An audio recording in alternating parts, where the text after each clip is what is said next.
ప్రభు యొక్క ఘనమైన నామాన్ని బట్టి ప్రతి ఒక్కరికి వందనాలు చెల్లిస్తూ ఉన్నాను. ఈ ఉదయకాలాన్ని ఆయన వెంబడిస్తున్నటువంటి వారందరి జీవితంలోనూ దేవుడు గొప్ప కార్యం చేయడానికి ఆయన శక్తిమంతుడే ఉన్నాడు. దేవుడి యొక్క లేఖనాలు ఎంతో గొప్పవి. ఆ వ్యక్తి జీవితంలో విప్పబడినప్పుడు ఖచ్చితంగా అందులోంచి వచ్చినటువంటి విడుదల వారి జీవితకాలం అంతా వారు అనుభవిస్తారు. గొప్ప సన్నిధి ఆయన మాటలో ఉంది కాబట్టి ఆయన మాటలకు అనుగుణంగా ఎవరైతే తమ ఉద్దేశాలను మలుచుకుంటారో ఆ ఉద్దేశాలను బట్టి దేవుడు వారిని నడిపించడానికి ఆయన శక్తిమంతుడే ఉన్నాడు. జఫన్యా గ్రంథము 2 అధ్యాయము 3 వచనం. దేశములో సాత్వికులై ఆయన న్యాయ విధులను అనుసరించి సమస్త దీనులారా యెహోవాను వెతుకుడి. మీరు వెతకి వినయము గలవారే నీతిని అనుసరించిన ఎడల ఒకవేళ ఆయన ఉగ్రదినమున మీరు దాచబడుదురు.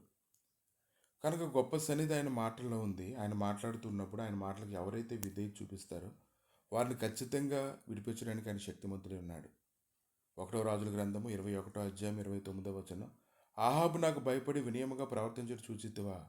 నాకు భయపడి అతడు వినయముగా ప్రవర్తించుట చేత అపాయం అతని కాలమునందు సంభవింపకుండా ఆపి అతని కుమారుని కాలం ముందు అతని కుటుంబీకుల మీద నేను రప్పించినటువంటి మాటను ధ్యానిస్తూ ఉన్నప్పుడు ఎవరైతే ఆయన వైపు తిరుగుతారో దేవుడు వారి వైపు తిరిగి వారిని బలపరచడానికి ఆయన శక్తిమంతుడే ఉన్నాడు.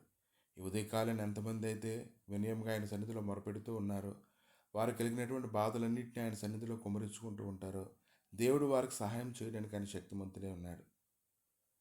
ఎప్పుడైతే దేవుడు మన జీవితంలో కలుగు చేసుకుంటాడో పరిస్థితులన్నింటినీ కూడా తను తారుమారు చేయడానికి శక్తిమంతుడే ఉన్నాడు. ఎవరైతే ఎలుగెత్తి మొరపెడుతుంటారో వారందరికీ దేవుడు సమాధానం అనుగ్రహించడానికి శక్తిమంతుడు ఉన్నాడు. నువ్వు వినయం కలిగి ఆయన సన్నిధిలో ఎప్పుడైతే ప్రవర్తిస్తూ ఉంటావో దేవుడు నీ జీవితంలో గొప్ప కార్యం చేయవాడే ఉన్నాడు. కనుక కీర్తన గ్రంథం 142 అధ్యాయం 3 వచనంలో, నాలో నా ప్రాణం కృంగినప్పుడు నా మార్గం నీకు తెలియను, నన్ను పట్టుకుంటే నీ నడవలసిన త్రోవలో చాటుగా పగవారు ఉడినడుచున్నారు. అటువంటి వారు అందరినీ కూడా దేవుడు విడిపించాడు, గొప్ప చేశాడు, ప్రతి విషయంలో కృప చూపించాడు. వారిని ఎలా నడిపించాడు అని అంటే పగలు మేఘస్తంభంగా ఉంచాడు, రాత్రి అగ్నిస్తంభంగా ఉంచాడు.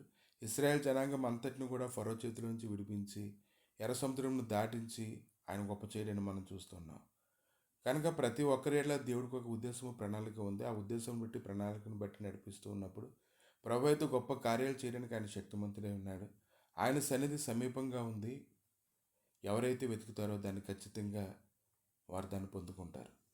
ప్రభు ఉదయకాలాన్ని ఎంతమంది అయితేనైనా నీ సన్నిధిలో మొరపెడుతూ ఉన్నారు, ఎలుగెత్తి మొరలిడుచు ఉన్నారు ప్రభు, వారందరికీ మీరు కృప చూపించడానికి మీరు శక్తిమంతులు కనుక మీకు స్తోత్రాలు నాయన. మీ దయ కలిగిన హస్తాలకు అప్పగిస్తుండగా, మీ కృప కలిగిన హస్తాలకు అప్పగిస్తుండగా మీరే నడిపించమని, బలపరచమని, సమాధానం అనుగ్రహించమని, మీ శాశ్వతమైన సన్నిధి ఇది మొదలుకొని సదాకాలం తోడుకొచ్చి నడిపించి గొప్ప చేయమని, ఏదైనా నాకు కావాల్సిన కృప దయచేసి మహిమ పొందమని యేసు నామములు అడిగి వేడుకుంటున్నాము తండ్రి.